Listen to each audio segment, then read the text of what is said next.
Randstad RiseSmart is the only coaching provider that lets you offer coaching to all your employees. Their disruptive, innovative approach does away with cumbersome and expensive licenses, allowing you to be more equitable and inclusive and extend the reach of coaching for all like never before.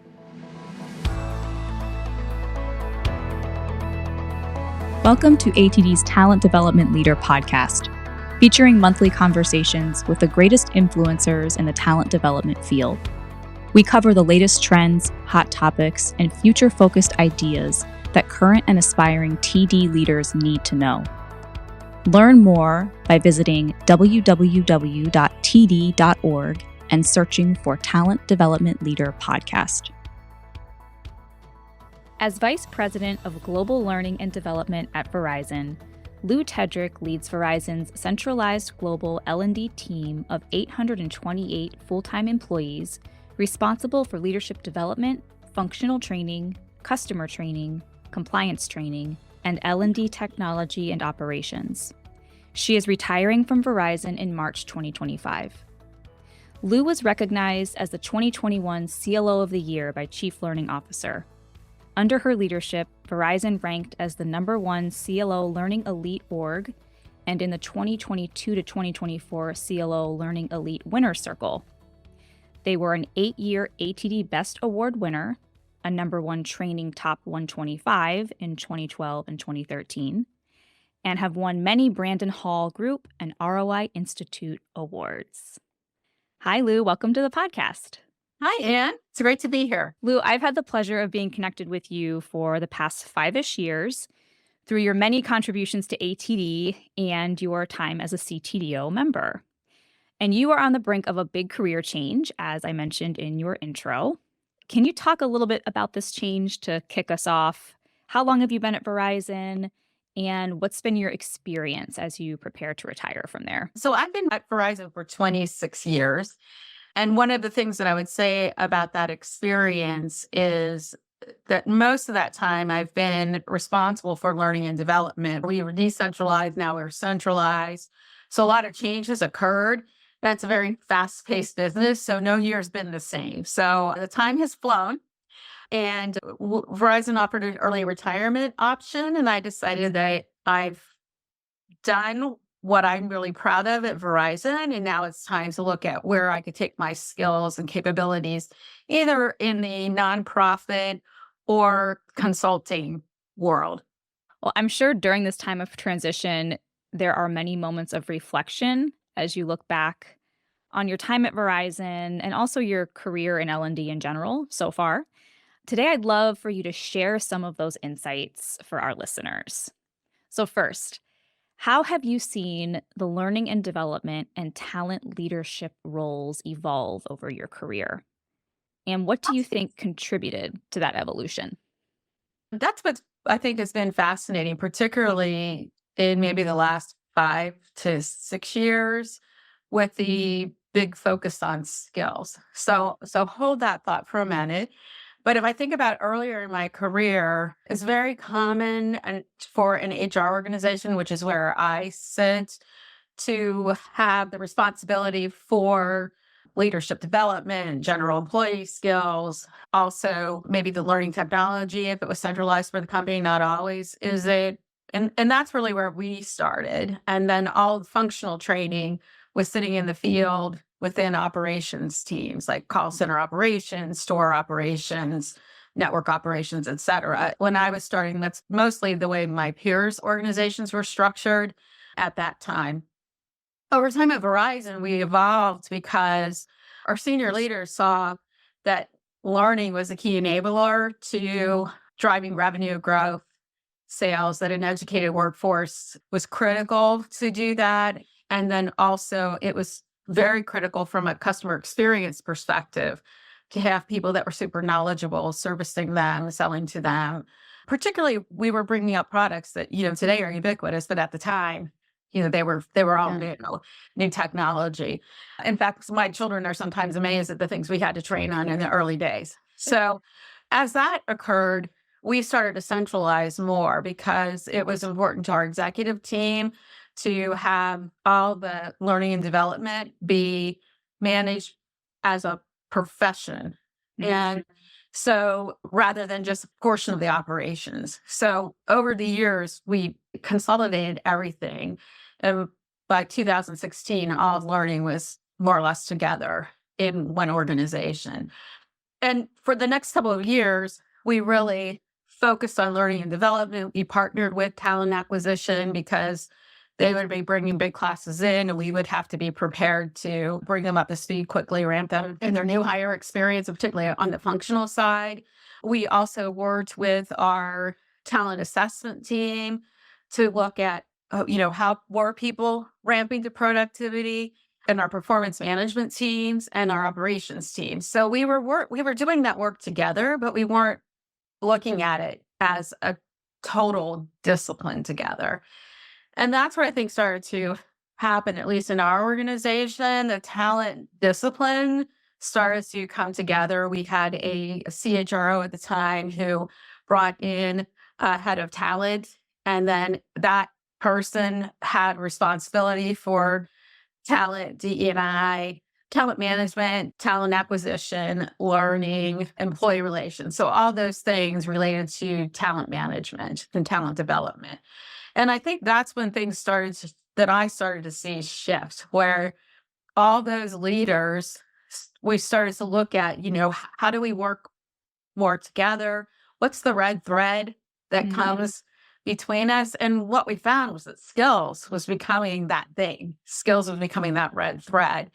And I know today, many of my peers, we're all grappling with skills as an enabler, as the currency to drive our businesses forward, to help us with strategic workforce planning, and to really help us attract good talent. If we can promise, that you will have career mobility, you will be able to develop a skill set for today and tomorrow. So having led the learning function as a learning professional, and then shifting to looking at it more holistically as an end-to-end talent professional, I think is the big change that I've seen. And it's really the advent of the ability to really utilize skills, identify skills, and some of the platforms like Workday and other major platforms have, brought that front and center. And we have technology now that can actually enable us to do different work that we couldn't do before because it was just too manual. It's cool to hear about the progression there, knowing obviously progress, we're always looking for that, aiming for that, but hearing the journey or the track of decentralized to centralized to professionalizing learning and then talent. And I'm sure that's something that's not just unique to Verizon, but as you said, many of your Right. colleagues and peers have gone through a similar experience. And then obviously the skills piece. And I think that's interesting to understand how that integrates or aligns everything, right? So learning, talent, even HR, right? It all kind of comes together around that. And I know that's something we still haven't cracked, right? Something that's still very top of mind to folks. It's actually, I think, the most recent reading that I've done on skills is maybe we're looking at it too broadly and have to really zero in on what are the most important things for each of our organizations and focus on that first rather than trying to tackle, a big skills initiative that can tie skills to everything. So it'd be interesting to see how this evolves over the course of the next couple of years. And I do believe with advances in generative AI and AI, that will also help with the skills journey. It may help expedite it. But I still believe people are really trying to figure out, how do we really use this and make it meaningful in our organizations? What was the easiest and most challenging areas for you personally to successfully navigate that evolution that you described? The easiest thing for me was that I actually have a HR degree, and I worked as a business partner. I worked in employee relations. Those things were early in my career. I've done OD work, and I've ended up in L&D, but I've had experience in all those other areas within that part of what I call the HR, pie. It's that section of the pie that kind of all comes together. And so I think I've always thought that way. I've always been someone who's thought a bit more holistically than just a single track and can see the adjacencies. And then also having worked in those roles. I took on a lot of stretch assignments where I got to get involved with some comp and ben projects, TA projects. So I just have enough experiences to be dangerous. And so it's been really easy for me to see how it all works together and then also to be able to explain it to members of my own team who maybe have been more vertical in their career progression to understand how everything, links together in that broader HR circle. So that's been the part that I think has been easy for me and why. The most challenging thing, I think, is all of us getting aligned around what it is that we want to do. I know when we first started talking about internal mobility, this was probably 2, 3 years ago, my colleagues and I were like, well, who should lead internal mobility? Is that talent acquisition? Is that learning? Of course, talent acquisition thought, hey, we should do it because it's helping people find jobs inside of the organization. And then our organization, myself and my team members, like, well, we think we could lead it because you could look at it from a developmental perspective and create gigs, developmental assignments, all these things where the learning that I've had formally and informally, I could put into practice in some way. So as we went out and talked to different organizations, like who leads, who lags in the ownership of this, it varied company to company. We saw it mostly owned by talent acquisition.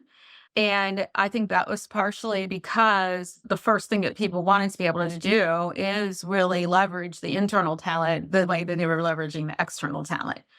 We have people hidden all over the place who could actually be good for jobs if we were able to align them with those job opportunities. And so that's ultimately where we landed, is that the talent acquisition team working with our skills team will be first out of the gate. And then immediately following, I think we'll start looking at how could we also deploy assignments, gig opportunities so that people could stay in their current role, but get some practical hands-on experience with new skills that they're picking up. So the immediate need is the internal ability, and then the development need is second. It took a while for us to get to that. And again, I think that where one team starts and the other team ends in the talent space is maybe another area where, again, many had been working in silos. Now we're working together. And sometimes you don't know where the handoff should end, doesn't end. So I think those are some of the challenges that we faced internally. Nothing huge, no obstacles. They just aren't things that you really thought about, but you also realize how siloed that you had been until you looked at talent broadly as one organization. So I think it's been wonderful. And we've done so much more together that's really well linked and aligned and really creating a better experience for our employees. I'm sure so many process efficiencies, right? When you bust those silos, areas for improvement and opportunity across the org. I'm curious, throughout that evolution, I've heard from TD professionals, learning professionals throughout the years that, typically learning is, and it depends on the structure of the organization, but reports into HR, I think, and is maybe seen as, I don't want to say less respected, right? But it takes some work for learning to get to the table, if you will, as far as what HR does and what they're responsible for. And it sounds like at Verizon, that's been an evolution where everyone's kind of coming together, right? And really elevating learning within the organization. It's hard work every single day because if you're really good at learning, it should look really easy. And then everybody thinks they can do it. So sometimes the way that you get respected is when something doesn't work and people understand like how complex the system is that you're working in and what you're doing. People have a greater understanding. But if it's all working the way it should be very fluid and seamless. So the teams may not get, the recognition that they could for the amount of effort that they're putting into it. Mm. The one thing that I think has been helpful to us as an organization is having responsibility for training that directly ties to revenue growth, transformation. And we support many of the business transformation initiatives where a behavior change is needed, new skills are needed, knowledge changes have to occur.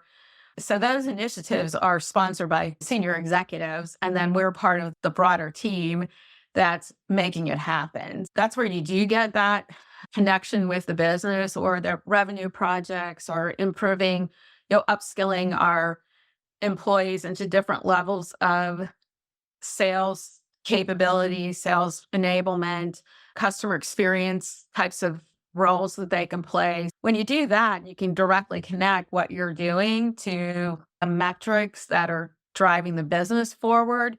That makes it a really compelling case for anyone from the talent organization, whether they're learning or talent acquisition, getting people in the business quickly, and then us ramping them up quickly to productivity. And when we do that, we're like highly regarded in the business. When we're not doing that, that's a problem that we have. So we're always looking at how do we make sure that we're piped into the hiring plan, that the folks that are being hired have the skills and capabilities that we expect. And we're starting there from a training perspective.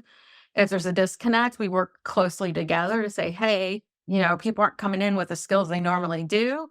Can we take a look at our hiring practices? Or, people are coming in actually better than we expected. How do we adjust our curriculum so we're meeting them where they are? So those are just a couple examples of where we work really tightly together, but it's all in service of the business. We need to have those folks in place, productive, and serving our customers as quickly as possible.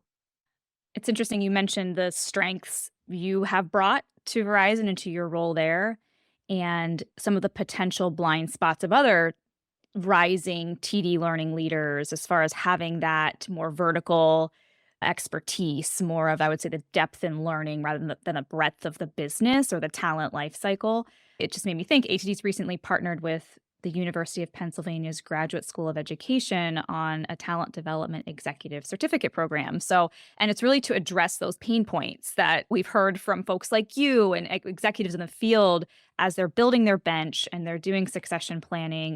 We need leaders who are not just learning professionals, who can not just manage learning functions, but, are business minded first. So it was really kind of cool to hear that feedback from you to corroborate that. So I'm curious when you think about the future of TD, specifically talent development leaders. What does your crystal ball tell you? How should they be prepared? What should they be prepared for? And how can they get their teams prepared? So a couple of thoughts there. I think always being a student of the business, kind of, keying on that, really understanding your business and what we provide in terms of services and expertise can help, accelerate that, help the business achieve their goals. So rather than waiting to be asked, if we really are understanding where our business is headed, then we can look, proactively. Here's where we think we can help you expand, whether it's an upskilling opportunity, whether it's looking at different talent markets than we've looked at before. I think those are the types of things that we need to do. The whole skills area is one that, again, if we could all really focus on, like, what's the one thing that's really important to our own companies, and then share more best practices, we'll probably, between many of us, come up with a holistic plan to tackle the skills quagmire. I don't know if that's the right word, but it's so big that I think if people were more niche with it, we might all be able to see a holistic pattern for, hey, if someone's got this problem and they're using skills to address it, here's what they've done. Another organization had this problem to solve, and this is what they're doing. So I think skills clearly on everyone's radar. When I think of it from a learning perspective, it's really exciting because I think that we can finally achieve the learning at the moment of need with proactive and reactive information to employees. There's so many things that we wouldn't have to train on. A lot of what we train on is knowledge-based in our organizations. And so imagine if the knowledge is just there and it's coming to you proactively, or a quick prompt can give you what you need, then learning can be all about building the skills to do things, to build the right behaviors, and you don't have to worry about that knowledge portion of it. So The technology just hasn't been there to make that an elegant experience for employees, but it's coming quickly. And that's where I think it can really help on the learning side. And then clearly, AI as a talent organization, there's so many things that can be done in the TA space, in the talent management space to get the right candidates aligned to the right roles internally, externally, to really help you look at people that are performing jobs today. What are the skills that they have, the ones that are really successful? Should that become your skills profile or your talent profile of the future versus maybe what you were just thinking of in a job analysis? So there's just the sky's the limit on what can be done with AI to really enhance the services that we deliver.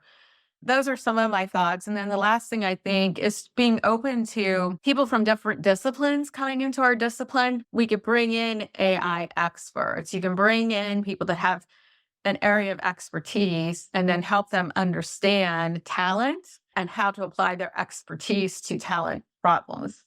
I have found that some of our greatest team members are people that came from other disciplines and had an interest in learning about learning or an interest in learning about talent.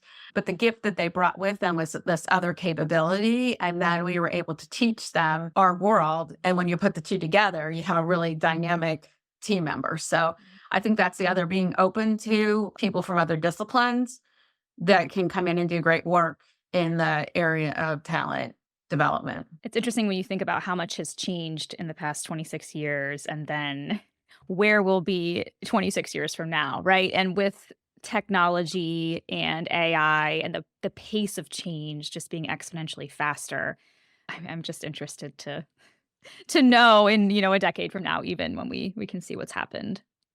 We have a lot of rising talent development leaders who listen to this podcast and who have shared they're interested in career perspectives from folks. So people like you who are at a kind of a pivotal point in your career would love to hear from you your best advice or maybe most pressing advice for early to mid-career learning and talent development professionals who aspire to be a senior leader in our space.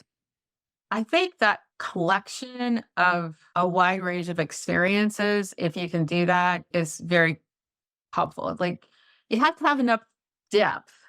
So I'm not saying that someone should not go deep into, one or two areas of their selected area of talent. So you have some expertise. But I do think if you're able to get involved with projects that cut across multiple disciplines within talent or within HR, it gives you that exposure to how it all works together.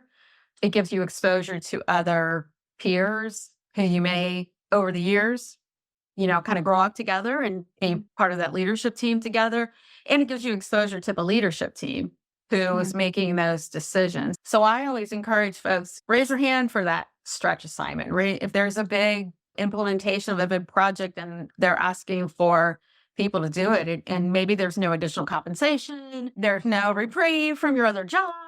If you can do it, do it. And I can remember in my career coming home and saying to my husband, like, hey, there's this really good opportunity for me, which means that I'll be working longer hours and so forth. But here's the experience that I'm going to get. I think it's a good idea. You're going to be okay with that. Because if you are with a partner and it does invade your personal time, you got to have the buy-in there. So I always had his support to do those things. And then there would be times when I'd also have to have that negotiation with my children. Like, hey, I'm working on a big project.